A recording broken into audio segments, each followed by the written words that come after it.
Bismillahirrahmanirrahim. Assalamualaikum warahmatullahi wabarakatuh.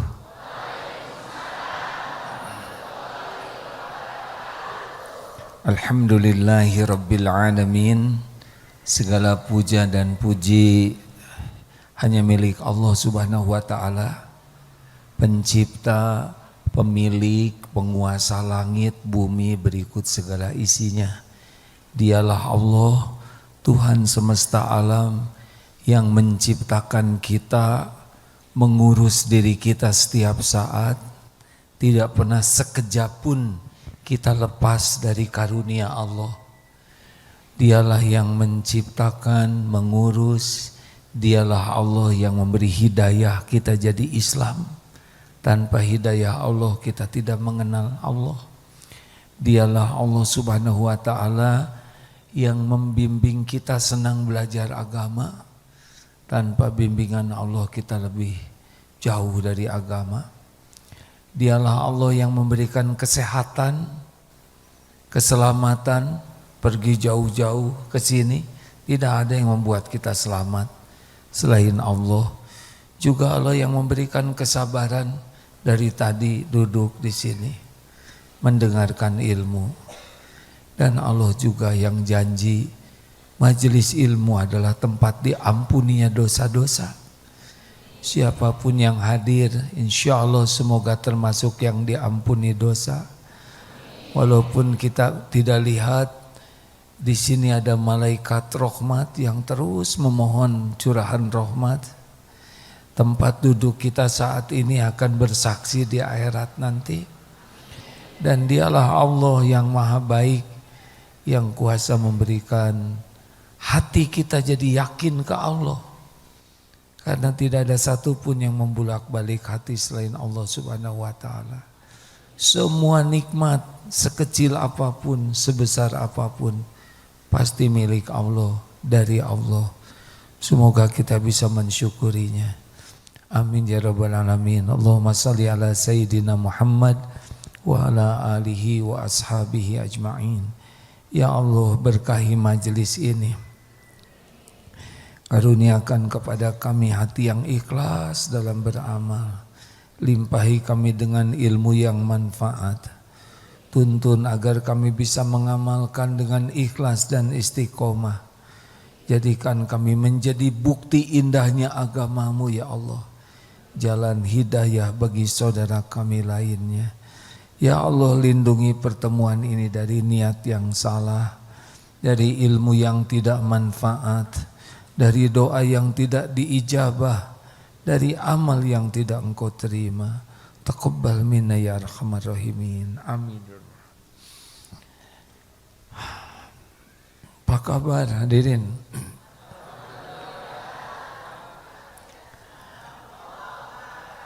Alhamdulillah. Rasulullah sallallahu alaihi wasallam bersabda, "Ala inna fil jasad mudghah. Idza saluhat saluhal jasadu kulluh wa idza fasadat fasadal jasadu kulluh. Ala wahya al-qalbu." Ketahuilah di dalam jasad ini ada segumpal daging. Kalau dia baik, baik seluruhnya. Kalau dia jelek, jelek seluruhnya. Itulah yang dinamakan qalbu. Baik buruknya seseorang tergantung baik buruk hatinya. Kita tidak bisa mengatakan orang itu hatinya baik, cuman perkataannya saja yang buruk. Perkataan buruk keluar dari hati yang buruk.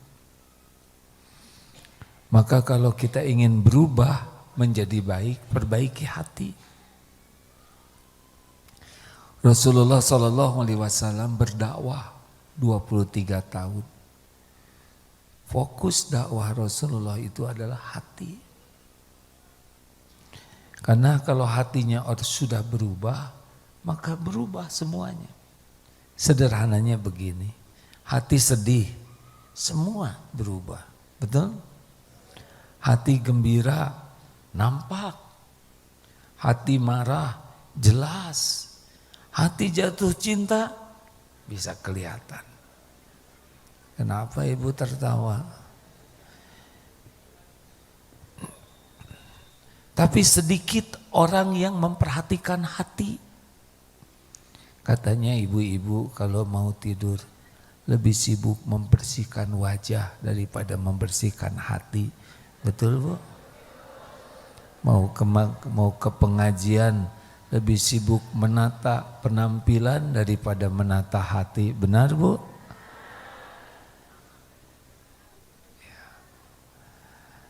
Hati dibagi 3. 1, kolbun mayit, orang yang hatinya mati,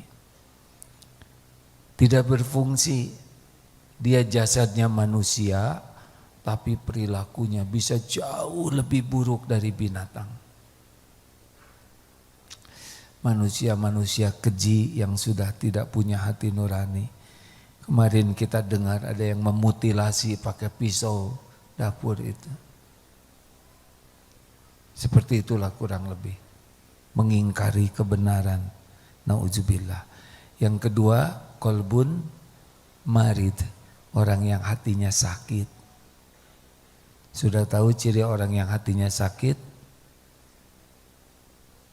Kalau badan sakit enak tidak? Kalau orang yang berpenyakit hati tidak enak hidupnya. Badan sakit tidak enak, tapi ada yang badannya sehat, tetap tidak enak. Ada juga yang badannya sakit, tapi dia tetap bisa menikmati hati. Tergantung kompleksnya penyakit hatinya. Yang ketiga namanya kolbun salim, orang yang hatinya sehat, hatinya bersih, dan yang berjumpa dengan Allah ternyata bukan hebatnya amal, tapi yauma la yanfa'u malu wala banun illa man atallaha biqalbin salim.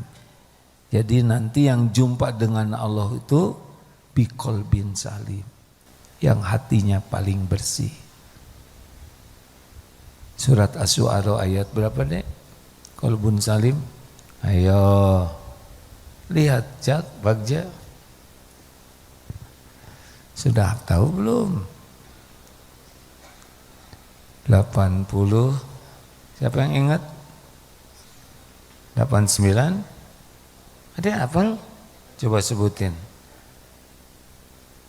Yauma la yanfa'u malu wala banun illa man atallaha biqalbin salim. Surat Asy-Syu'ara ayat 88, 89, 89. Ini pasti tawadu semuanya ya. Allah nyindir kita nih Pak. Langsung semua yang di belakangnya kedip-kedip. Baik Ibu, Bapak. Kita yang mana kira-kira nih? Kolbun mayit, kolbun marid, kolbun salim. Oh, ibu-ibu kolbun salim. Saya lupa. Ciri orang berpenyakit lahir ngaku penyakit. Tapi berpenyakit hati tidak mau ngaku. Itu perbedaannya. Kalau sakit kepala ngaku, sakit perut ngaku, tapi yang berpenyakit hati tidak ngaku. Ya. Boro-boro ngaku, dikasih tahu saja marah. Bu, ibu tuh termasuk sombong, jangan kurang ajar kamu, begitu.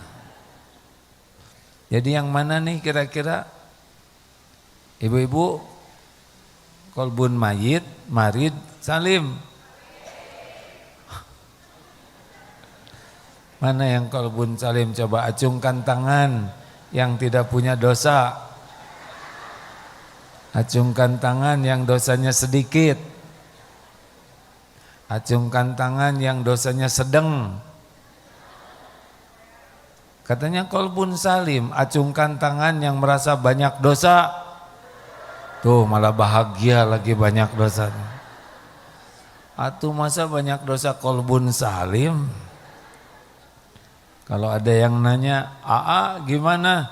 Saya jelas, kolbun marid, tapi ingin punya kolbun salim. Hati ini ternyata sepenuhnya dikuasai oleh Allah. Allah Subhanahu wa ta'ala muqallibal qulub, yang membulak-balik hati.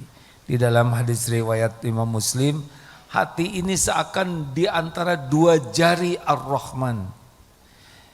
Jangan membayangkan Allah punya jari ya, itu pendekatan saja, karena Allah tidak menyerupai apapun siapapun, supaya kita yakin bahwa betapa hati kita ini dikuasai oleh Allah sepenuhnya, dibulak-balik oleh Allah. Rasulullah menurut Ummu Salamah paling sering doanya adalah ya muqallibal qulub tsabbit qalbi ala dinik. Wahai Allah yang membulak-balik hati, tetapkan hati ini dalam agamamu. Jadi Rasulullah sangat meminta ke Allah supaya dibuat istiqomah hati ini. Karena kalau oleh Allah dibalikan, sudah habis kita. Pernah dengar kan yang tadinya berjilbab, kemudian lepas jilbabnya, kemudian dia malah murtad. Itu artinya dibalikan hatinya oleh Allah. Kita pun tidak tahu nih besok lusa bagaimana. Sekarang senang ke masjid, tahajud, baca Quran, tapi kalau diambil oleh Allah hidayah taufik, bisa hilang nih dari masjid. Berapa banyak yang mantan soleh. Jadi kita ini sebetulnya tidak aman.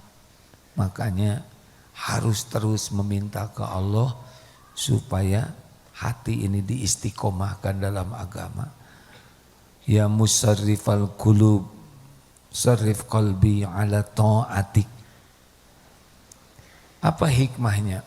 Satu, karena hati ini dikuasai Allah, maka kita harus benar-benar minta ke Allah supaya ditetapkan dalam agama. Jadi jangan sampai kita lalai minta ini ya.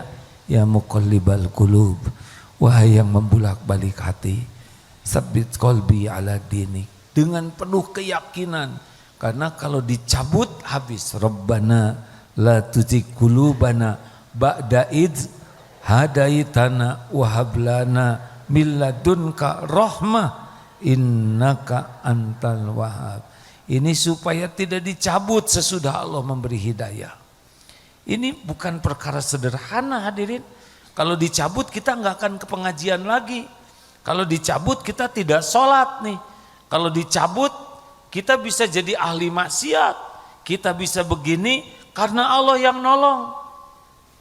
Makanya diberikan nikmat seperti ini, jangan sampai kita nganggap remeh. Karena kalau Allah cabut, hancur bisa su'ul khotimah. Pernah dengar yang membunuh Ali bin Abi Thalib radhiyallahu anhu juga orang yang membaca Quran. Hafiz Quran, guru Quran, tapi oleh Allah dicabut nikmat yakin ke Allah, malah jadi pembunuh. Nauzubillahi min dzalik. Satu itu. Yang kedua, kalau kita ingin tenang, ingin bahagia, maka kita harus melakukan sesuatu yang Allah sukai, supaya Allah menurunkan ketenangan. Pengen tenang? Kayak kurang pengen ini. Pengen bahagia tidak? Siapa yang bisa ngasih bahagia? Allah. Jadi enggak ada bahagia dari uang, kedudukan, pangkat, jabatan, tas bagus, gelar, popularitas. Tidak, tidak. Jangan sangka yang ngetop itu bahagia. Enggak. Bahagia itu hanya ada pada iman dan amal soleh. Jadi kalau kita ingin dibahagiakan oleh Allah, ya fokuslah bagaimana hati ini nambah yakin dan bagaimana setiap waktu sebisa mungkin jadi amal soleh. Itu bahagia. Jadi sederhana gini-gini ya. Siapa yang bisa bikin kita bahagia? Nah, dengar nih. Mana yang bisa bikin kita bahagia? Baca Quran atau sibuk dengan medsos yang macam-macam itu? Kan? Nafsu sukanya kita baca Quran atau lihat yang sia-sia dan maksiat? Allah sukanya kita baca Quran atau yang sia-sia dan maksiat? Sepertinya sibuk dengan yang lucu-lucu, sibuk dengan hiburan, bekal bahagia. Aslinya tidak. Bahagia asli itu ditanamkan oleh Allah kalau kita senang baca Quran dengan ikhlas. Makanya Bu, mau bahagia itu tidak ribet. Habis tahajud, baca Quran aja. Berapa lembar lah ya, dengan ikhlas. Sedih-sedih, baca Quran. Sebut aja begini, ya Allah, saya baca Quran, semoga engkau ridho. Baca bukan untuk diposting. Allah melihat tidak kita baca Quran? Lihat tidak? Allah lihat tidak kita baca Quran? Senang tidak Allah kira-kira? Cus, tenang. Tidak ribet Bu, untuk bahagia itu karena Allah ngeliatin kita setiap saat. Wa huwa ma'akum ainama kuntum wallahu bima ta'maluna basyir. Dan dia Allah bersamamu dimanapun engkau berada, dan Allah maha melihat apapun yang engkau kerjakan. Jadi mudah sebetulnya untuk sukai semata-mata mencari ridho Allah. Di sana bahagia. Cus, nanti Allah simpen di hati kita. Coba sederhananya ya. Mana nih yang kira-kira bekal bahagia? Senyum atau cemberut? Nah, cemberut wae. Allah suka kita senyum atau cemberut? Rasulullah SAW lebih senang senyum atau cemberut? Mau bahagia? Senyum atuh. Kenapa kita tidak mau senyum? Kita senyum hanya ketika lihat kotak infak. Karena senyum itu sedekah.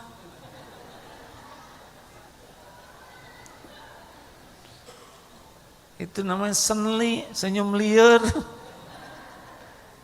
Hadirin, mana kira-kira yang disukai Allah? Berburuk sangka atau berbaik sangka? Tinggal baik sangka aja. Suami belum pulang, oh mungkin macet, oh mungkin melakukan. Kemana wae ya si eta? Ibu buruk sangka, rasakan, pasti dibuat galau oleh Allah hatinya. Benar? WA belum dibalas. Ibu terlalu cepat baik sangkanya. WA belum dibalas. Contreng biru 2. Di atas ON line. Coba. Rasakan nanti. Ini somse. Udah dibaca enggak balas, sombong benar. Buruk sangka. Coba berbaik sangka. Oh, mungkin sedang melakukan kesibukan sehingga belum sempat balas. Enggak, dia biasanya ngebales. Mungkin sudah balas, cuma lupa pijit sennya. Gak mungkin dia tidak pelupa. Mungkin sudah dipijit tapi kuotanya habis. Cari 1001 alasan berbaik sangka, rasakan hatinya. Benar? Tidak ribet, tidak ribet ingin hidup dibahagiakan oleh Allah. Jadi bicaranya begini, jangan saya ingin bahagia, itu boleh, tapi yang tepat itu saya ingin diberikan bahagia oleh Allah. Karena yang bisa bikin bahagia Allah. Suami ibu bisa bikin ibu bahagia tidak?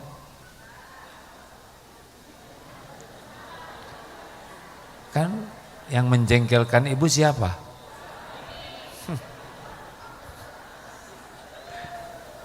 Ibu jangan gitu-gitu amat. Ibu teh kan dilamar mau. Iya, tadinya pas nikah teh saya kira teh bakal bahagia, ternyata sengsara. Bukan suami yang bikin ibu sengsara. Ibu sengsara karena tidak mensyukuri. Betul tidak? Emang suami ibu tidak punya kebaikan sama sekali? Fokus aja ingat kebaikan suami. Ibu bakal bahagia. Kalau ibu fokus kepada kekurangan dan kesalahan suami, itulah yang membuat ibu menderita. Betul Bu? Ngerti ya? Allah sukanya kita mengenang kebaikan atau keburukan?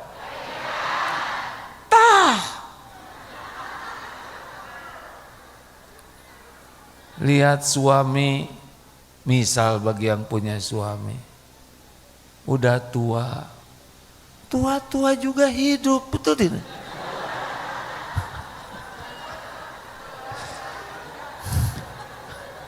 Nyebut tua kita jadi tersinggung ya.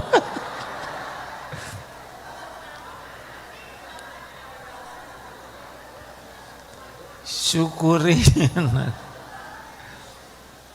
Pokoknya kalau kita mau bahagia, sederhana, cukup lakukan apa yang Allah sukai dengan ikhlas, turun oleh Allah bahagia. Enggak ribet. Coba amalkan Al-Hujurat ayat 11-12 ya, di antaranya. Ya ayyuhalladzina amanu la yaskhar qaumum min qaumin asa ayyakunu khairum minhum. Wahai orang yang beriman, jangan satu kaum mengolok-olok, mengejek kaum yang lain. Coba, mengejek bahagia atau tidak? Jangan suka saling mencela. Mencela bahagia tidak? Enggak bahagia. Makanan kayak gitu dimakan. Ini makanan ini udah basi, lihat wajahnya aja. Jangan memanggil gelaran buruk. Hei betekok sini. Gak enak. Hai Humairo. Nggak ada nyebut monyet. Nggak mungkin monyet begitu kan. Udah mau bahagia, jauhi saling mengejek, jauhi mencela, jauhi memanggil panggilan yang buruk. Karena itu larangan. Jauhi buruk sangka. Ingin bahagia, husnuzon aja. Misalkan janji pengajian jam 9, ternyata jam 9:15 belum datang, husnuzon. Siapa tahu di jalan macet, siapa tahu lagi nolong orang, mungkin bannya meletus, cari dari naon ya teh, janji jam 9. Nah wajahnya aja nggak enak. Berbaik sangka, pas udah datang jam 9:30, ibu dari mana? Maaf ya ketiduran. Langsung berbaik sangka lagi. Siapa tahu ini jadi pelajaran berharga, besok lusa tidak akan telat. Selalu berbaik sangka kepada orang beriman, enak. Baik sangka kepada Allah lebih enak. Takdir apapun Allah maha baik, pasti baik, tidak mungkin Allah berbuat jelek. Tapi ini saya difitnah, ada kebaikan di sini. Allah tidak pernah menakdirkan zolim ke hambanya. Baik sangka. Tuh, wala tajassasu, jangan nyari-nyari aib orang. Mau bahagia? Udah, nggak usah ribet ingin tahu. Tetangga beli mobil biarin, kayaknya menyicil saya tante. Gak mungkin bertuanya. Tetangga bawa tas baru, itu pinjam dari besan. Apa-apaan? Kenapa ngomong gitu? Hei, nggak usah pengen tahu, jangan segala ingin tahu. Enak, tidak banyak tahu kalau tidak manfaat. Rugi kita tahu dosa orang, tahu kesalahan orang, kalau kita tidak manfaat, rugi. Kepikiran, tidak sengaja dengar aja bisa kotor hati, apalagi yang suka nyari-nyari. Betul? Bu, mau bahagia? Enggak usah. Apa tuh kepo, kepo. Ini mah lagi duduk begini, ada yang nelpon. Hah? Aduh gimana ya? Hah? Si ibu langsung, ada apa? Ih, cicing, diam. Enggak. Kalau perlu dikasih tahu, dia bakal ngasih tahu, betul tidak? Diam Jangan segala pengen tahu, jangan segala menyelidiki, jangan segala dipikirkan. Halo? Mau bahagia tidak? Wala tajassasu. Ibu juga jangan suka nyari tahu, menyelidiki suami. Ibu bukan intel, bukan jaksa, bukan polisi. Bu, ibu, jangan suka ngebuka-buka HP suami. Tahu kenapa? Karena ibu nggak tahu passwordnya. Kalaupun tahu, gak usah. Udah sama-sama tua, betul? Di akhirat tanggung masing-masing. Coba yang suka buka HP suami, jadi tenang, jadi bahagia. Jadi tenang atau jadi galau? Tuh, ngebuka HP-nya terang-terangan atau diam-diam? Diam-diam bikin tegang, bikin bahagia. Ciri orang bikin dosa tuh tegang, gelisah. Udah dicari setiap jempolnya, jarinya. Kok nggak kebuka? Karena passwordnya jempol kaki. Rugi. Bu, ibu, sok yang suka menyelidiki suaminya, menyelidikinya tuh jadi tenang atau jadi tambah galau? Nah sekarang udah baca jadi selesai masalahnya atau tambah kacau? Tuh tambah kacau. Bu dengar ya, mendingan ibu tidak tahu dosa, kesalahan, kejelekan suami, tapi suami jadi benar. Kita tidak tahu, tapi suami berubah jadi tobat. Daripada ibu tahu, tetap ngaco. Tambah ngaco, mau apa? Di akhirat itu masing-masing ditimbangnya. Dosa suami mah enggak bahaya. Yang bahaya tuh dosa diri sendiri. Wah, baru kepikir. Bicara aja baik-baik. Ya. Iya. Lelaki juga, tapi kita memang punya kewajiban yang berbeda dengan istri karena kita kepala keluarga. Kalau kita benar-benar berbaik sangka dan kita akan tahu, itu nanti kita bakal tahu, Pak. Karena yang membuka, menutup aib itu Allah. Kita berbaik sangka, tapi Allah menghendaki kita tahu. Nanti ada jalannya kita tahu tanpa harus menyelidiki. Astagfirullah. Menyelidiki. Jadi tidak usah ribet. Kalau kita akan jadi baik dengan tahu, kita akan tahu. Ada jalannya tahu. Mudah bagi Allah. Tidak ada rahasia. Allah melihat segalanya. Tutup, buka, itu adalah pekerjaan Allah Subhanahu wa ta'ala. Mati-matian ditutup, kalau Allah mau buka, kebuka. Tapi kalau Allah mau nutup, tidak ada yang bisa buka. Makanya aib kita juga nggak usah diceritakan. Ada seorang artis yang hijrah, nangis karena sekarang sudah berjilbab. Nah, tayangan waktu yang dulunya itu masih ada. Beliau berat sekali, beliau sudah telepon minta supaya jangan ditayangkan, tapi terus tayang. Bagaimana caranya? Tobat, minta ampun, karena yang membulak-balik hati adalah Allah. Kalau Allah menghendaki itu tayangan tidak ada, dibalikan hati orang itu tidak mau menayangkan.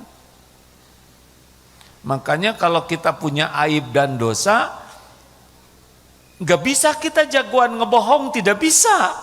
Mati-matian berstrategi ngebohong, enggak. Kalau Allah mau buka, kebuka.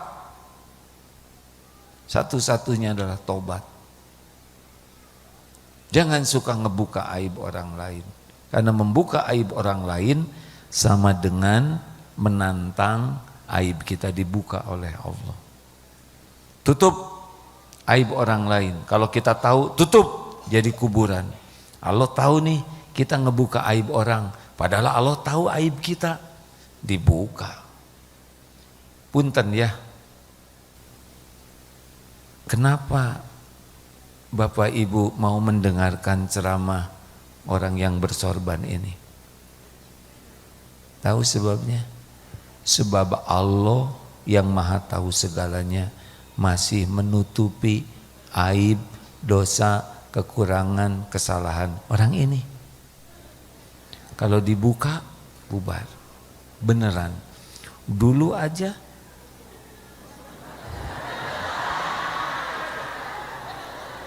gak mau ngungkit-ngungkit. Tapi karena halal jadi datang lagi, ya kan? Yang lain juga ada yang nikah lagi, enggak gempar, ya kan? Ya sudahlah, episodenya begitu. Ada belum lahir pakai ikut ketawa, jangan. Jadi kita harus jaga supaya kita tidak diambil hidayah taufiknya. Kalau kita ingin bahagia, bahagia itu hanya ada pada genggaman Allah, tinggal amalkan. Dan gak bisa bahagia dengan, kalau hati ini milik kita, duh lagi sedih, bahagia, nggak bisa. Nggak bisa Bu, lagi sedih, bahagia ya, teng, enggak. Lagi cemas, jernih, enggak juga, enggak bisa ini, hati ini enggak bisa nih, betul tidak? Hati kita di luar kita, apalagi hati orang lain. Shh, Bu, Pak, Ibu enggak bisa ngebulak-balik hati suami, suami enggak bisa ngebulak-balik hati istri, orang tua enggak bisa ngebulak-balik hati anak, anak enggak bisa ngebulak-balik hati orang tua. Ini yang lagi dakwah enggak bisa ngebulak-balik hati jamaahnya. Saya enggak bisa, tahu juga enggak hatinya di mana kayak apa, ya enggak? Ngebulak-baliknya bagaimana? Jadi apa yang bisa saya lakukan? Enggak bisa. Saya enggak bisa menyolehkan siapapun. Ini banyak santri yang dititipkan ke pesantren ini ribuan. Gimana nyolehkan santri? Saya aja nyolehkan diri sendiri susah. Jadi gimana dong? Kita terus meminta ke Allah. Jadi nggak usah pakai nasihat yang dramatis berlebihan. Anak-anak, Bapak menginginkan kalian menjadi anak bertakwa, menjadi manusia seutuhnya sesuai dengan Undang-Undang Dasar 45 dan preambul. Bapak, anak-anak udah tahu modal bapaknya, ya enggak? Pak, nggak usah kebanyakan nasihatin istri. Bukan tidak boleh menasehati. Istri udah tahu modal bapak, kurang efek Pak. Bener kan Bu? Gitu. Dari wajahnya aja menjiwai itu. Jadi gimana dong Bapak supaya istrinya bisa lebih nurut, lebih baik? Caranya adalah Bapak harus yakin yang ngebulak-balik hati istri adalah Allah. Kita jadi lelaki yang disukai Allah. Berbuatlah yang terbaik bagi keluarganya, karena bukan nasihat yang membulak-balik. Kalau mau nasihat, nasihatin diri sendiri dulu. Ingin istri ramah, kita yang ramah sama istri. Ingin istri tidak bawel, kita jangan bawel. Ingin istri tidak ngungkit-ngungkit, kita tidak ngungkit-ngungkit. Ingin istri senyum, kita yang senyum. Saya sudah tapi tetap bawel, berarti nasib Bapak. Saya sudah jarang bawel, istri tetap gurunya. Ayo dong ngomong dong Pak, katanya. Jangan diem aja, malah dipancing lagi. Ada yang kayak gitu enggak? Tenang Pak, berarti itu penggugur dosa. Sabar ya. Dan kita mah nggak bisa mengubah, nggak bisa Pak. Gimana mengubah hati orang lain?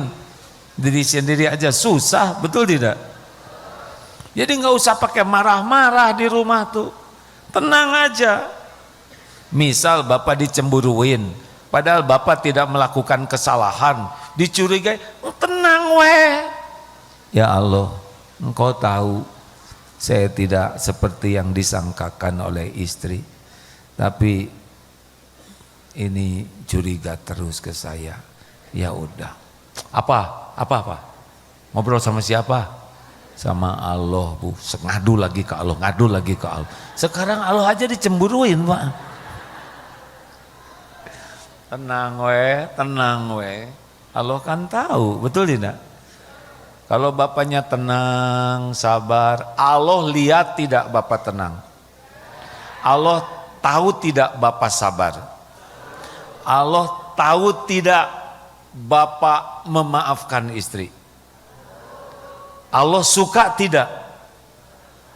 Jawab.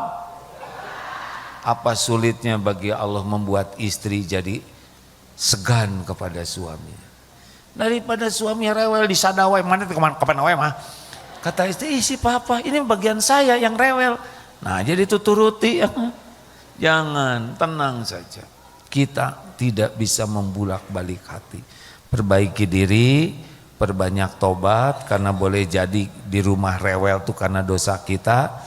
Jadi contoh yang baik, bicara secukupnya, doa yang banyak. Allah yang ngebulak. Tapi kok udah 10 tahun gak robah? Terus saja, semuanya pahalanya ada kok. Tidak harus berubah seperti yang kita inginkan. Tetap semuanya dicatat oleh Allah. Semuanya ada balasannya. Cuma ada waktunya. Jelas. Ini mah urusan dengan lelaki Bu. Tapi terserah, sok aja ya Ibu ya. Bu, Ibu ingin suaminya soleh? Saya tuh ingin suami saya tuh soleh, hafiz Quran, akhlakul karimah, duitnya melimpah, seneng. Tapi kan yang seperti itu nggak mau sama ibu. Ibu terima yang ada. Bu, siapa yang bisa ngebulak-balik hati suami? Kerewelan ibu bisa menyolehkan suami tidak? Apa teh ibu biasanya gimana sih? Ungkit-ngungkit itu bisa merubah suami tidak? Apa kira-kira yang bisa membuat Allah menolong ibu suaminya berubah? Ibunya jadi wanita soleha. Jadi gara-gara suami jengkelin, ibu jadi soleha. Ya Allah, saya terima yang ini. Saya ridho ya Allah. Hanya Engkau yang bisa membulak-balik hati suami. Suami saya dingin, hanya Engkau yang bisa menghangatkannya. Hati saya suaminya beku, hanya Engkau yang bisa mencairkan. suami saya itu sepertinya kurang perhatian, yang penting engkau ya Allah, kasih sayangmu yang saya dambakan. Banyak berharap dari suami, justru itu yang membuat ibu tidak bahagia. Benar? Siapa yang menciptakan ibu? Yang menghidupkan ibu-ibu siapa? Yang memberi rezeki setiap saat, yang menutupi dosa dan aib, yang bisa memberikan ketenangan siapa? Yang bisa ngasih pahala siapa? Yang punya sorga siapa? Tuh, suami nggak disebut sepatah kata pun juga. Mau ngapain ibu ingat suami habis-habisan? Ibu, serius ini. Allah tahu ibu lebih sibuk ingat ke suami daripada ke Allah. Allah tahu ibu lebih sibuk berharap dari suami daripada berharap ke Allah. Padahal suami ibu makhluk yang tidak bisa diharapkan. Maaf ya Pak ya. Boro-boro membahagiakan istrinya, membahagiakan diri sendiri aja susah, benar Pak? Ini teh pelajaran apa? Ini pelajaran tauhid. Beneran, kalau hati kita nggak nyaman, pasti ada yang salah pada diri kita. Karena kalau kita benar, Allah nurunkan sakinah. Salah satu kesalahan kita adalah mengilahkan makhluk. Lebih sibuk pikiran kita tuh manusia, berharap ke manusia, takut ke manusia, cinta habis-habisan ke manusia. Allah tahu isi hati kita, ini apa-apaan. Sedikit aja ingat suami sebentar, ya udah, ya Allah ampuni suami saya. Hari ini bete, judes, nggak nyapa, engkau lah ampuni, sayangi. Nah, yang penting engkau ridho ya Allah. Kelamaan ingat manusia itu penyakit.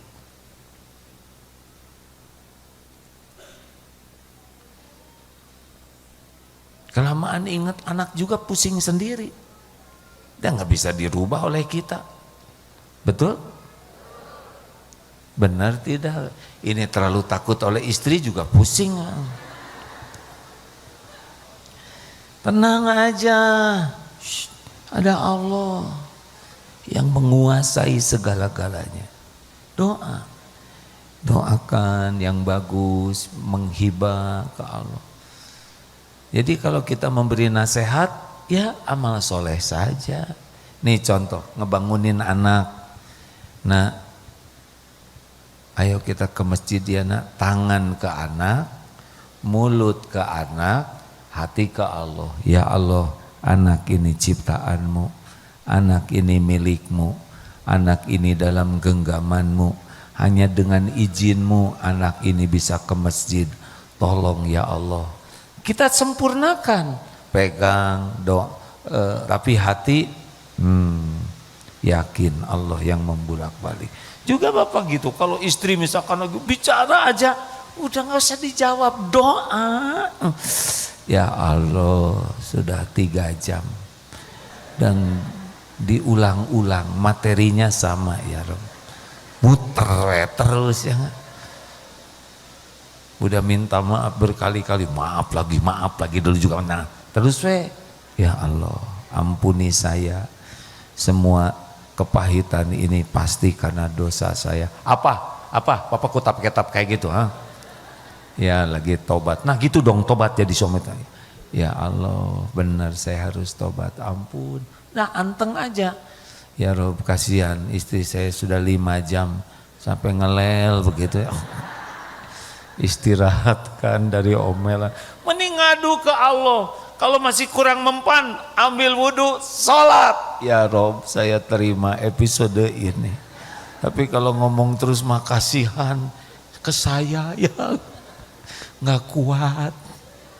Minta ke Allah, nggak ada yang bisa melunakkan hati selain Allah. Bukan omongan kita, tapi Allah yang menguasai segalanya. Kalau kita nasihat, ngasih tahu, nggak mempan, nggak apa-apa, terus saja. Dan yang membulak-balik hati adalah Allah. Kalau kita yakin kita yang bisa bolak-balik hati, jadi jengkel. Jengkel itu karena kita mengandalkan diri. Nah, halo? Sama di sini para guru, ada guru yang bisa ngerubah murid? Gak ada. Para guru jadi contoh yang baik, para guru ibadahnya yang bagus, para guru doa yang banyak. Ya Allah, dudukkan anak ini. Nah, alhamdulillah duduk. Begitulah ya. Ini memang bahasanya dewasa ya. Nggak apa-apa tuh, jadi anak kecil merdeka, culang cileng ya. Lanjut. Jadi hanya Allah yang bisa membulak-balik hati. Bagi kita, bagi keluarga, bagi yang lain. Kita lihat pemimpin seperti itu, doa ya. Jangan pelit mendoakan pemimpin, karena mudah bagi Allah membulak-balik hati. Sekarang benci ke Islam, besok bisa jadi pembela Islam, benar? Sekarang menghina Islam, nanti menjadi pecinta Islam. Tidak sulit bagi Allah. Semua hati manusia Allah yang menggenggam. Makanya jangan patah semangat untuk meminta ke Allah. Dan bagi Allah tidak memerlukan waktu. Kalau Allah mau, innama amruhu idza arada syai'an ayyaqula lahu kun fayakun. Kalau belum, gak apa-apa, terus saja. Ibu ngasih tahu suami, tapi suami belum berubah, ya bukan kita yang bisa mengubah. Nggak usah jengkel, terus saja perbaiki diri, terus saja PDLT, perbaiki diri, lakukan yang terbaik. Lillahi ta'ala, Allah melihat, ya ada waktu-waktunya. Ini yang ini nggak ngerti, ya terserah Allah kapan dibalikan hatinya. Yang penting jadi amal, benar? Gitu. Tuntut diri berubah, bantu yang lain berubah. Ku anfusakum wa ahlikum naro. Jaga dirimu baru dan keluargamu. Kita dulu. Jadi boleh ingin anak soleh, boleh. Tapi yang lebih harus kita inginkan kita yang soleh. Jangan sibuk memikirkan gimana supaya anak saya soleh. Gimana kita supaya jadi orang tua yang soleh, yang disukai Allah. Nanti Allah yang ngebulak balik hati anak. Kita jadi contoh, nasihat itu ibadah. Doa itu ibadah. Yang menentukan Allah. Kapan waktunya? Allah yang menentukan. Tidak harus sekarang ini harus berubah. Ya idealnya gitu. Tapi ya sabarlah. Kalau belum berubah bagaimana? Tobat kitanya. Siapa tahu banyak dosa yang menghalangi terkabulnya doa kita. Jelas hadirin? Ya, ada pertanyaan silakan. Pas jam 11. Ibu mau nanya. Silakan.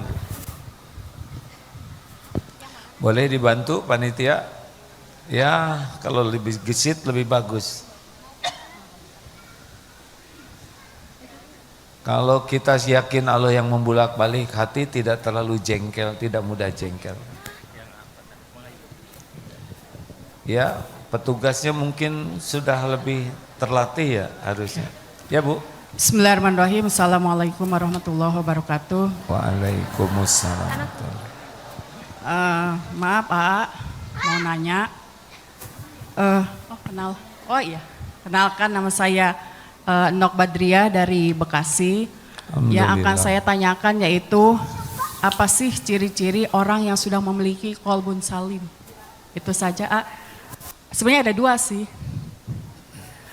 Bagaimana kita untuk meningkatkan hati kita itu biar kita mempunyai hati yang bersih, nggak dengki, nggak iri, nggak julid, nggak Jennifer daya. Jennifer. Ya. Itu saja. Hatur nuhun. Assalamualaikum warahmatullahi wabarakatuh. Jadi intinya tergantung goalnya Bu. Kayak memanah sasarannya apa. Kalau ibu memang ingin bahagia, maka bahagia itu hanya ada pada iman dan amal soleh. Fokus aja. Tiap waktu melakukan yang bisa membuat iman kita meningkat. Belajar, amalkan. Dan tiap waktu usahakan hanya melakukan yang Allah sukai. Belajar agama, amalkan. Dapat ilmu sedekah, sedekah. Dapat ilmu menahan marah, jangan marah. Dapat ilmu senyum, senyum. Gitu. Jadi nggak ribet Bu. Masalahnya kita tuh dua. Satu, kurang paham agama. Jadi nggak belajar, jadi nggak tahu harus bagaimana. Ada yang nyangka marah-marah itu wibawa. Enggak, marah-marah itu ciri orang yang lemah. Ada yang nyangka saya sakit hati, waduh keren. Enggak, itu teh orang yang liur ya. Enggak akan saya kasih, saya akan mendidik dia. Enggak begitu. Rasul mah kalau ada yang minta kasih. Nah, kita kurang paham. Ada yang rajin ke pengajian tapi belum tentu berusaha paham, hanya baru seneng dengar. Jatuhnya tahu, dari tahu ke bisa itu ngejomplang Bu. Duduk begini ya, tapi nggak dipegang. Nanti pulang saya mau ngamalin ini. Wah ayat ini penting nih, saya akan baca lagi, saya akan baca tafsirnya. Kebanyakan mah enggak, udah beres aja, nggak ngepek. Makanya yang sering terjadi perubahan itu adalah seragamnya, ya Bu ya. Karena belajarnya baru sampai tingkat seneng dengar, bukan paham. Itu masalahnya Bu. Jadi belum tentu nih pulang dari sini punya target. Saya target tidak akan marah-marah. Saya mau memaafkan. Udah nggak usah kebanyakan targetnya. 3 aja pulang dari sini amalkan. Saya tidak akan banyak bicara. Cek pegang. Ingat ya ibu-ibu, saya mulai hari ini tidak akan banyak bicara. Karena buat apa banyak bicara? Saya sudah dengar banyak bicara itu akan banyak tergelincir hati dan kata-kata. Aman kalau tidak bicara, makanya saya tidak bicara kan, terus saya ngomong. Jangan marah-marah, la tagdaw balakal jannah, sambil marah. Sabar dong nak, sabar dong nak, innallaha ma'as sabirin, tahu? Ya, nyuruh sabar sambil tidak sabar. Nah, yang kedua Bu, ibu kalau mau harus punya program mujahadah. Jadi ibu harus kenal, oh saya teh pemarah tidak, saya pelit tidak, saya suka ngomongin, kasih. Udah gitu dilatih Bu, karena tanpa latihan tidak bisa. Nah kelemahan majelis taklim kita tuh hanya seneng ngumpul, dengar, nanti ganti seragam baru, happy ya. Gitu aja bring sana, kita ke dalam bring sini. Di jalan teh ngobrol situ sebel banget yang bilang terus we gitu, nggak ngepek. Kenapa? Karena belum tekadnya adalah menjadi orang yang bersih hati dan beramal soleh. Allah tuh cuma lihat 2 loh Bu intinya, semua dilihat oleh Allah.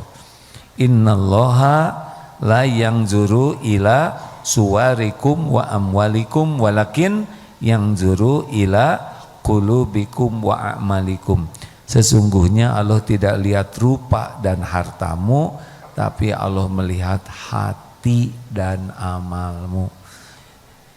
Apa sekarang yang paling bisa ngerem dari semua keburukan? Zikrullah. Kalau kita disibukkan zikir, yang lain kalah. Kenapa kita berbuat maksiat? Karena kurang zikir. Itu ibu mau riadohnya sekarang zikir yang banyak.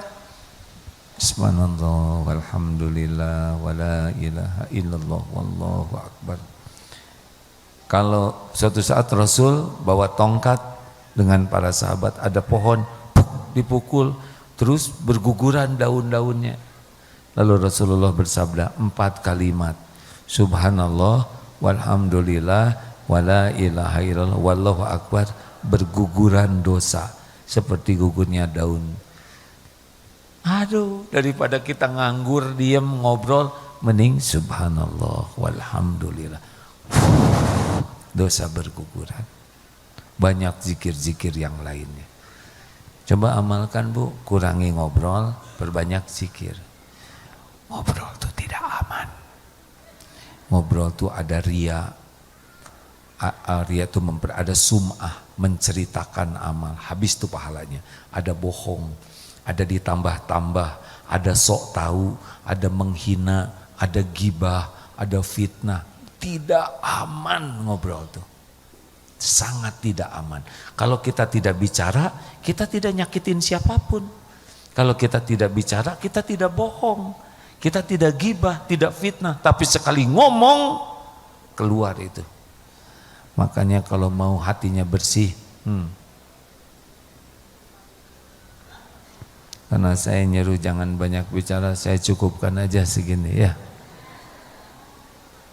Masih perlu tanya lagi enggak? Ibu, tamu dulu ya. Maaf ya. Ada akhwat yang membantunya enggak? Atau semuanya oleh ikhwan aja?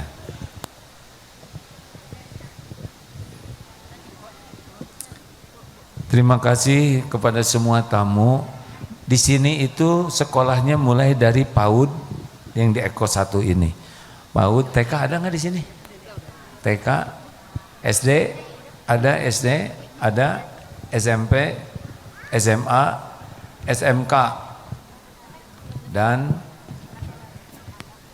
apa lagi? STAI. Oh, tapi kampus Sekolah Tinggi Agama Islam di Geger Kalong. Di sini ada PDF. PDF itu calon ulama SMP SMA-nya. Kemudian ada Baitul Quran, tapi di sini khusus laki-laki. Kecuali TK dan SD, ya. Kalau yang akhwat ada di Geger Kalong. Insya Allah di sebelah sana, di seberang jalan sudah terbeli juga kapling yang nanti akan dibangun pesantren khusus untuk muslimah. Jadi nanti dipindahkan dari Geger Kalong ke sini karena di Geger Kalong sudah kurang kondusif untuk belajar, terlalu rame. Nanti dibawa ke sini lebih sepi gitu. Insya Allah. Tanggal 28 kita akan meresmikan masjid di Eko Pesantren 2 di atas sini ya, ada 3 km dari sini. Bisa datang malam Jumat, kajian di Darut Tauhid, itikafnya di sini. Sehingga Jumat pagi kita akan jalan ke atas bersama-sama ya, 3 km sedikit lah ya, cuman 1 jam kalau kuat ya. Ya Bu. Bismillah, Assalamualaikum, izin bertanya. Silakan. Mohon maaf, bagaimana cara kita untuk bisa tetap terus belajar sabar dan ikhlas agar hati kita bisa tetap istiqomah menjaga akidah kita? Kadang ya, mohon maaf, jujur suka terlintas rasa kecewa, rasa sedih walaupun sesaat gitu ya. Dan bagaimana cara memaafkan orang yang berkali-kali berbohong kepada kita, terutama itu orang dekat. Makasih. Baik. Hidup ini sepenuhnya adalah ujian. Ingat, hidup dunia ini yang pertama, dunia ini tempat mampir sebentar, enggak lama. 2, sepenuhnya adalah ujian. Yang ketiga, dunia ini adalah tempat berbekal pulang. Begitulah. Jadi enggak ada di dunia enak terus, enggak ada. Itu juga ujian. Ada yang baik, ada yang gak baik, ada yang menghormati, ada yang ngebohong, ada yang ngasih, ada yang nyolong. Inilah dunia. Jadi jangan aneh ya. Nah, gimana caranya? Yang membuat ringannya ujian hidup kalau kita fokusnya jadi bekal akhirat. Yang jadi berat itu kalau fokusnya duniawi. Contoh ya, orang pinjam uang ke kita, gak dipulangin. Pasti sakit itu kalau ngitung duniawi, benar? Tapi kalau udah, oh ya untung saya bagian ngasih pinjem bukan bagian ngutang, alhamdulillah, berarti selama dia belum mulangin ada pahala sedekah. Kita doakan supaya dimampukan, semoga ini jadi pahala di akhirat. Kalau udah ingat hitungan akhirat, dunia jadi ringan. Contoh kita dihina atau orang ngomong jelek, itu kan penggugur dosa kita. Kita banyak dosa. Kenapa ada orang yang bersikap jelek? Sangat boleh jadi itu karena dosa kita. Mungkin pernah nyakitin anak, nyakitin tetangga, nyakitin tukang sayur, sekarang dapat balasannya lewat seseorang. Kalau kita istighfar, jadilah penggugur dosa. Jadi tidak ada kejadian yang tidak enak, yang menyakitkan, capek, sedih, galau, walau tertusuk duri, illa kafarallahu biha min khotoya, kecuali Allah menghapuskan kesalahan-kesalahannya. Nah kalau kita ingat ke makhluk, sakit hati. Tapi kalau ingat ini penggugur dosa, ini pengangkat derajat, ini jadi jalan pahala, kita akan sabar. Jadi udahlah, makhluk itu cuma jadi jalan. Bapak kan, walau gunung kan kudaki, lautan ku seberangi demi dirimu. Jelebet nikah. Siapa yang bikin pusing bapak-bapak? Si Eta ya kan? Rencananya bahagia. Bahagia itu bukan dari istri, dari suami. Bahagia itu kalau kita kuat iman dan berumah tangga, diniatkan jadi amal soleh, baru bahagia. Cari suami sempurna nggak akan ada. Ini ada ya bapak-bapak umur 90 tahun. Udah mau menikah, udah mau meninggal, nggak mau menikah. Kenapa bapak nggak menikah? Sebetulnya saya pengen, saya juga berusaha. Tapi enggak, kenapa? Karena saya cari wanita yang sempurna. Terus kata yang nanya, ini manusia semuanya 8 miliar. 4 miliar laki-laki, 4 miliar perempuan. Masa sih Pak, dari 4 miliar Bapak tidak menemukan satu aja yang sempurna? Saya sudah menemukannya. Satu yang menurut saya sempurna. Terus kenapa Bapak enggak nikah sama dia? Masalahnya dia nyari lelaki sempurna kan. Dia mengerti? Jadi liur dua nana.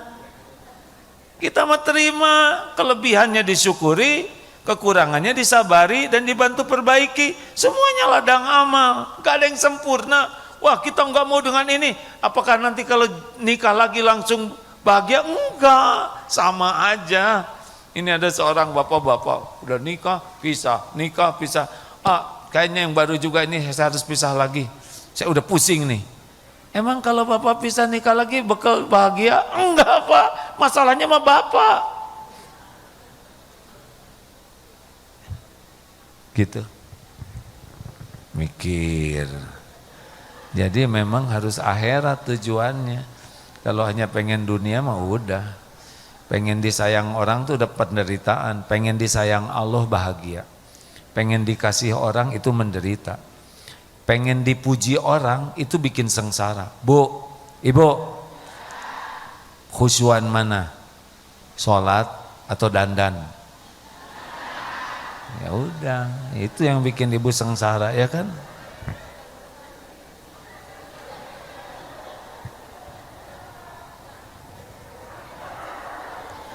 Baru bahagia.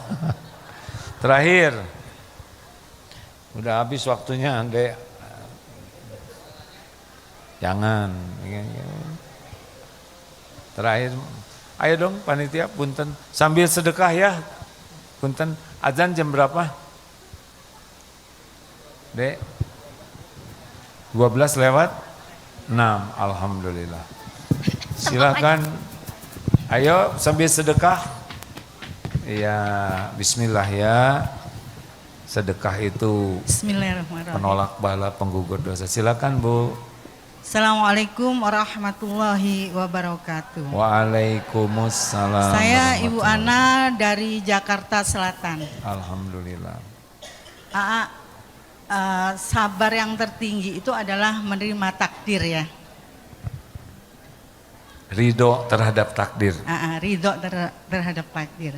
Ini minta pengalaman dari AA ketika dihukum masyarakat itu kan sangat menyakitkan ya. Sangat menyakitkan. Gimana kita dijauhi banyak orang, terus sikap AA waktu itu bagaimana? Kita ingin tahu bahwa semenderita apa gitu loh. semenderita apa dan apa yang membuat AA kuat, kemudian bisa bangkit kembali dan lebih besar lagi ternyata karunia Allah yang sudah diberikan oleh Allah, nikmat-nikmatnya, dan ini merupakan suatu mungkin hasil dari kesabaran AA gitu. Gitu AA ya. Kenapa Ibu mau belajar dari aku dan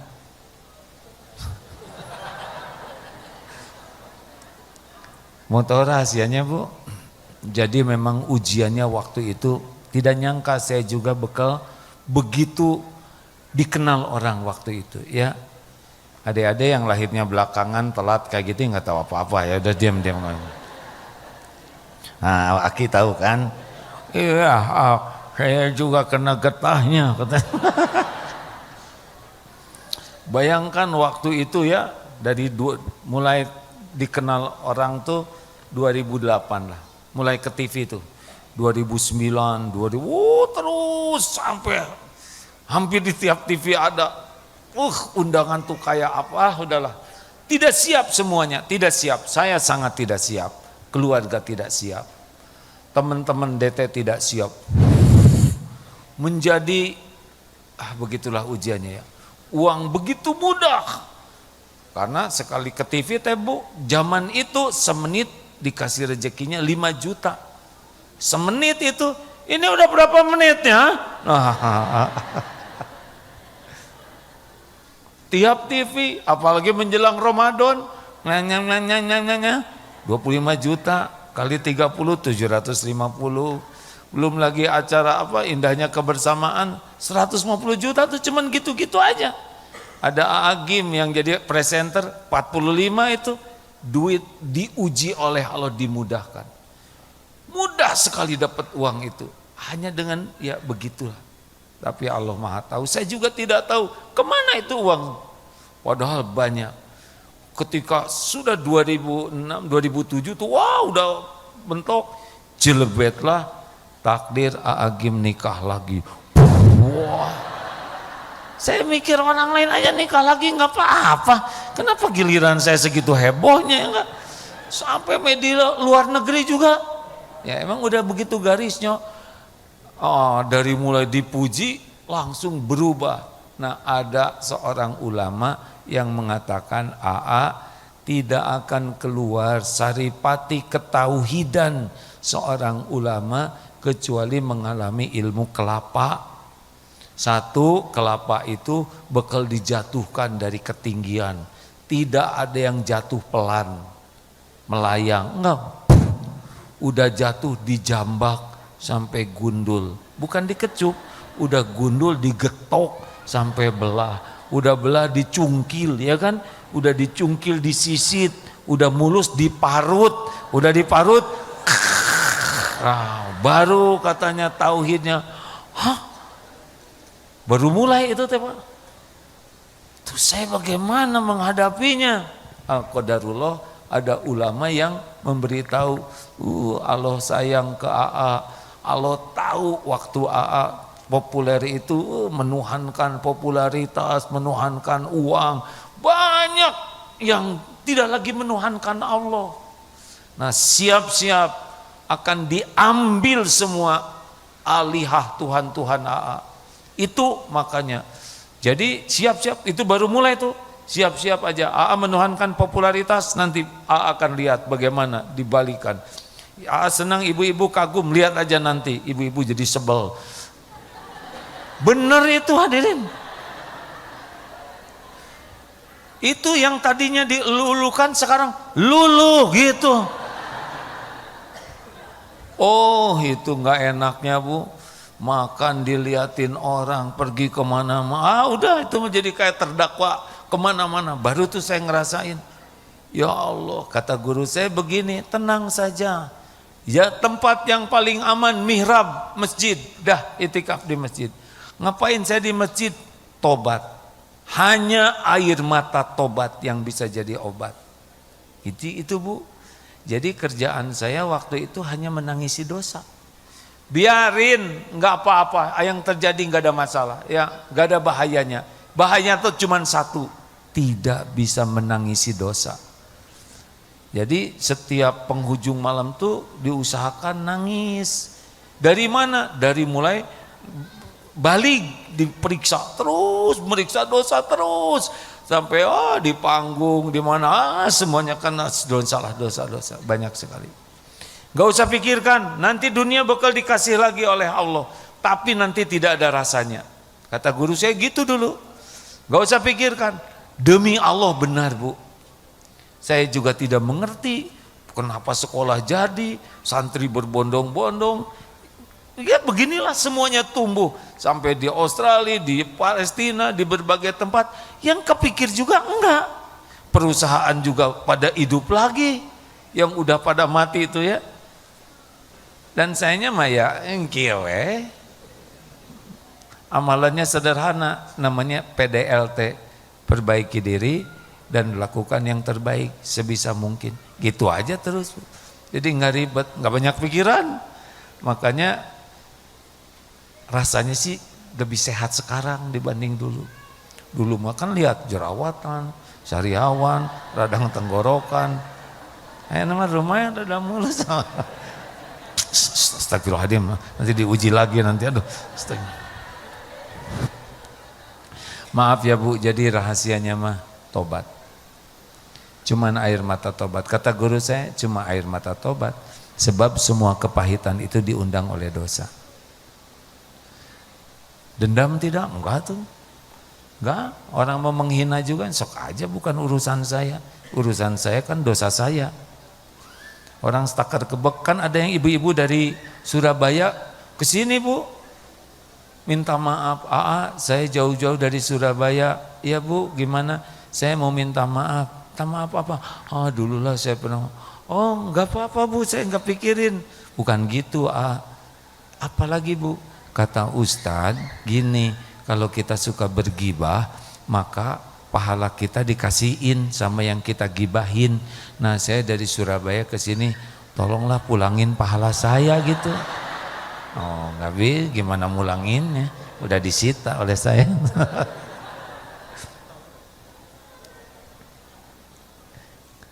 Nggak usah pusing lah dengan orang mau ngomong apa aja, sok aja. Jadi resepnya sederhana, jangan fokus kepada yang di luar kendali kita.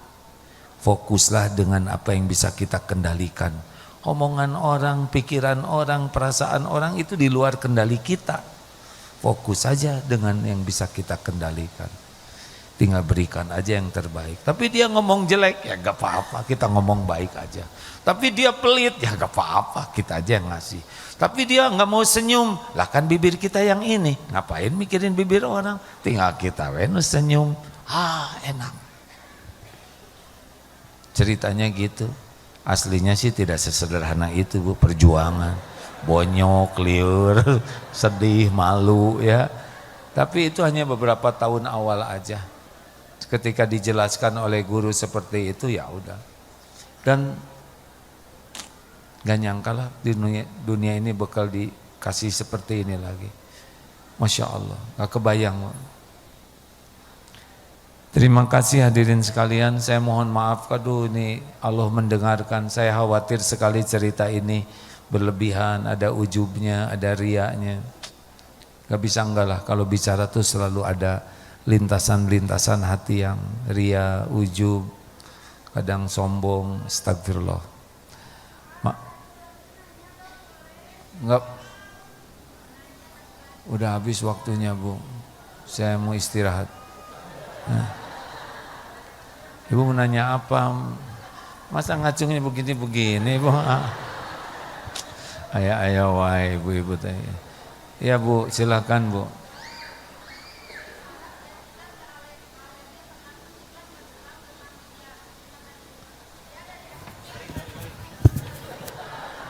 Masalahnya saya nggak bisa dengar suaranya Bu. Nah, ada mikrofon. Sebetulnya saya udah pengen berhenti, tapi saya ingin tidak. Mohon maaf. Oh ya Bu, oh, Masya Allah, Alhamdulillah. Silakan Bu. Assalamualaikum warahmatullahi wabarakatuh. Saya dari Majelis Ta'lim Al-Kautsar. Saya Mama Rajan. Saya alumni SSG Angkatan 7 tahun 2003. Oh, Masya Allah. Belum heboh waktu itu ya. Sekalian mengenang masa lalu ya, pertanyaan saya, bagaimana menyikapi hati kita biar tidak alergi dengan kritikan dan tidak terbang dengan pujian. Terima kasih. Bukan hati kita, hati ibu. Hati ya. saya. Terima kasih ya. Sensitif hadirin kata-kata kita itu ya nggak? Misalkan gini kan pertanyaan gimana ya kalau di rumah kita, kita malam-malam terus kita bangun, apa ini hadirin ya? Kita itu jadi saya ke bawah ya kan, ini anak kita gimana? Oh kok fitnah itu. Jadi gimana supaya hatinya, apa tadi pertanyaannya teh? Alergi lah, gini kan kita yang minta. Ihdinas siratal mustaqim 17 kali loh. Ya Allah, tunjukkan kepada saya jalan yang lurus, jalan orang-orang yang Engkau beri nikmat kepadanya, bukan orang yang Engkau murkai, bukan yang sesat. Allah dengar kita minta diberi petunjuk, kan mengabulkan doa kita. Datanglah orang-orang yang dijadikan jalan oleh Allah. Masa kita minta dikasih terus marah? Tuh kan, nggak ngerti. Bu, mana tadi teh yang nanya teh? Ibu kan minta diberi petunjuk oleh Allah. Bu, Ya. terus sekarang oleh Allah dikabulkan. Ya dikabulkan, petunjuk kan lewat siapa saja. Terus kenapa ibu marah? Jelaskan coba. Nah, jadi pusing lah. Jadi harusnya bersyukur. Ada orang yang mengkritik, menasehati karena terkabul doa kita. Ya kadang kan hati itu enaknya dengan pujian, dikritik sedikit kan main gimana gitu, apalagi penguasa dikritik kan langsung main gimana ke bawah gitu. Apa-apaan ngomongin penguasa, Allah. Udahlah kita juga belum biasanya tentu kan selamat. gitu kalau mau dikritik nggak ada yang suka, kalau dipuji kan pasti semua orang suka. Enggak, jangan mengirin penguasa, kita aja belum tentu selamat ya enggak. Ibu, ini nama ibu. Ibu teh doa, baca Fatihah enggak kalau sholat? Ya. Enggak. Ya.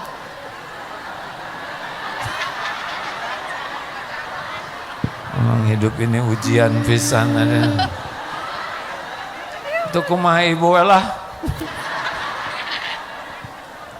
Ibu terlucu pisan. Ibu baca Fatihah enggak? Baca tuh tiap sholat. Tahu artinya enggak? Ya. Enggak. Artinya teh ibu tuh minta ke Allah diberi tuntunan, petunjuk. Nah sekarang Allah mengabulkan lewat berbagai cara. Ada yang nasihatinya enak, ada yang agak pedas, ada yang menyesek. Nah kalau isinya benar itu terkabul. Caranya enggak enak itu penggugur dosa. Jaba ibu dapat masukan, jaba ibu dapat penggugur dosa. Harusnya berterima kasih. Jelas bu? Jadi ibu teh pengennya gimana atuh? Syukur ibu. Kalau ibu punya suami yang suka ngeritik terus, bagus. Dosa ibu habis, ibu jadi lebih. Gimana supaya saya tidak dikritik? Minimalisir berbuat salah. Kalau istri bapak ngomel gitu pak, bagus. Nanti pahalanya dikasih, dosa bapak diangkut, berpeluang nanti bapak ketemu bidadari di sorga. Ada kemungkinan bukan dia pak. Jadi bahagia sih, oh yes. Udahlah dilatih lah ya. Jadi kalau ada yang mengkritik langsung ingat ini terkabul doa saya. Kalau kritiknya nggak enakan caranya ini plus penggugur dosa. Allahumma shalli ala sayyidina Muhammad wa ala alihi wa ashabihi ajma'in.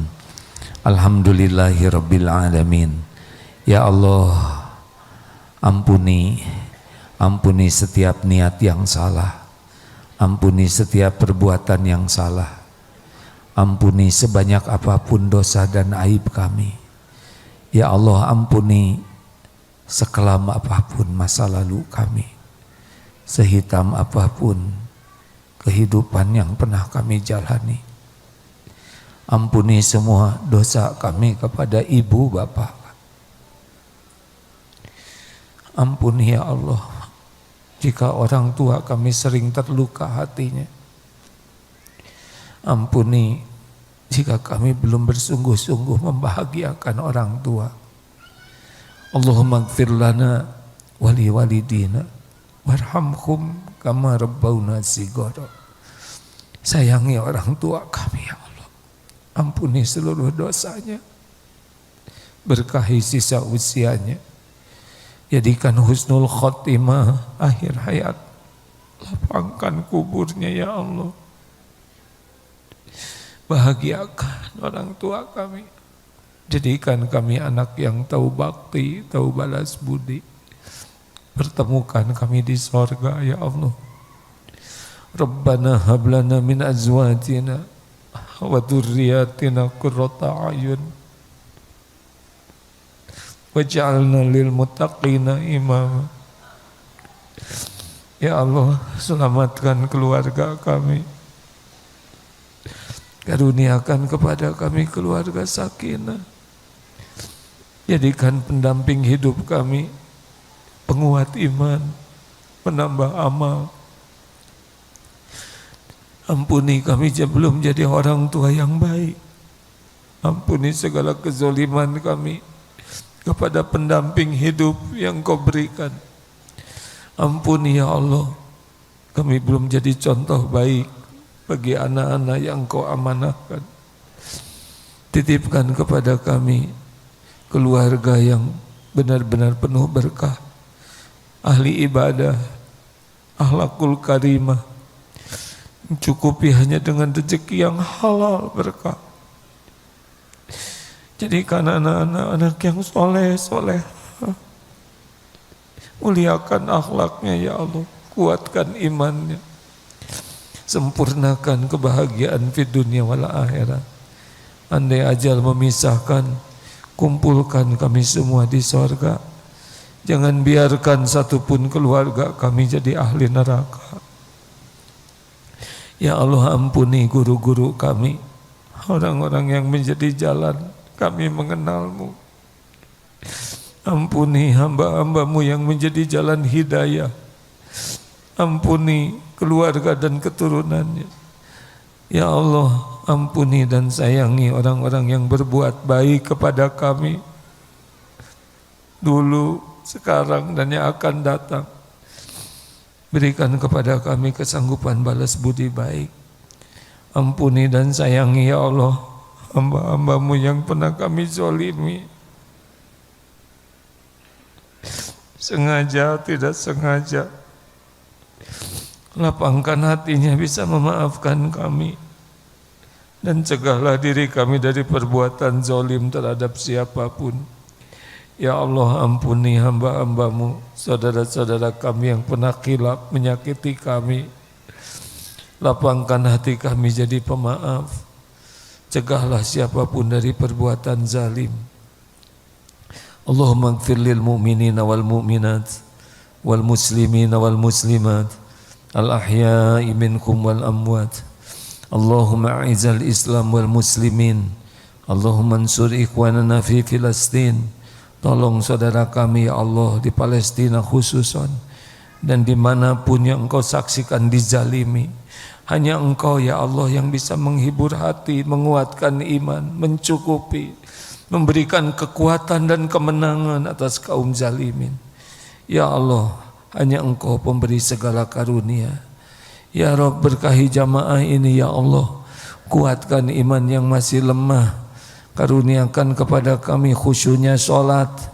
Cintakan hati ini kepada Al-Quran. Akrabkan dengan Al-Quran. Mudahkan mengamalkannya ya Allah. Ya Rabb, berikan umur kami di bulan Ramadan. Jadikan Ramadan ini benar-benar menjadi bekal pulang kami ya Allah. Ya Allah, berikan kepada kami kesehatan lahir wal batin. Kumpulkan kami dengan orang-orang baik, orang-orang soleh. Dan jadikan sisa umur ini istiqomah. Undang jamaah ini ke Baitullah ya Allah. sempurnakan keislaman kami, wafatkan kami semua husnul khatimah, wa na'udzubika min su'il khatimah. Kumpulkan kami ya Allah di sorgamu ya Allah. Jangan biarkan satupun kami menjadi ahli nerakamu. Masukkan kami ke sorga tanpa hisab dan azab. Rabbana atina fid dunya hasanah wa fil akhirati hasanah wa qina adzabannar. Subhana rabbika rabbil izzati amma yasifun. Wassalamun alal mursalin walhamdulillahi rabbil alamin.